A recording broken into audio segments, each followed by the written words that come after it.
first and foremost, there is an ongoing conversation, even within the European Union, that actually, due to the rather open and free trade approach to China, Europe is losing access to create actually a stable industrial base in the future industries, may it be battery production, may it be electric vehicle, or may it be actually renewable energies. Europe used to be actually a market leader with regard to renewable energies 8 to 10 years ago, and that competition advantage obviously melted.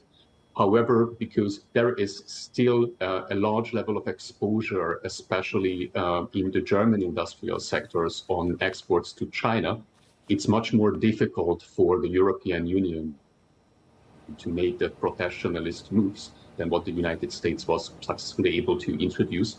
Also because there is a rather large group of free trade-oriented member states in the European Union, which, irrespectively of the party political positions, oppose such protectionism. However, actually, the main opposition to the Green New Deal is largely within the sectors of the old industries due to the rising energy prices, which actually hampered European competitiveness over the past 2 to 3 years, and also how it actually weakened the European existing industrial base, which led to a high level of desindustrialization, especially in Germany and France, yes, which leads us to the point why we see actually a rising radical right forces and yes, social support of them, especially in these two countries.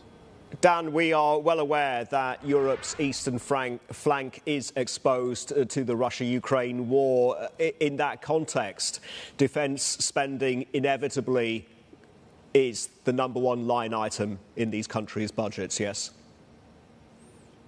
That's true, but I think we see the weakening competitiveness and also the opposition to these policies, not particularly in the eastern part of the European Union, but actually in the old Western core.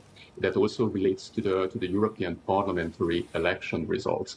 Center parties have performed particularly well in lots of Central and Eastern European countries, especially Poland, Romania.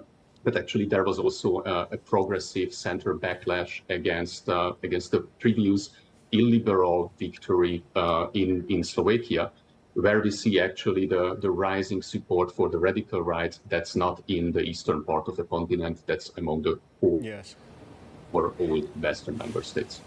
Dan, can we bring in the transatlantic relationship? If Trump wins in November, there will be implications for NATO membership. Where does this leave the security commitments to Europe, and will the centre hold in that context?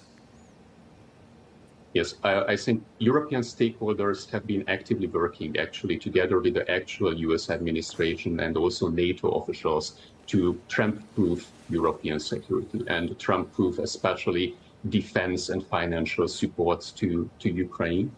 So obviously there will be a major disruption posed actually by a potential Trump victory, as there can be also a major disruption posed by a radical right victory of the French snap elections, which were also just announced actually in the immediate aftermath of the European Parliament election results.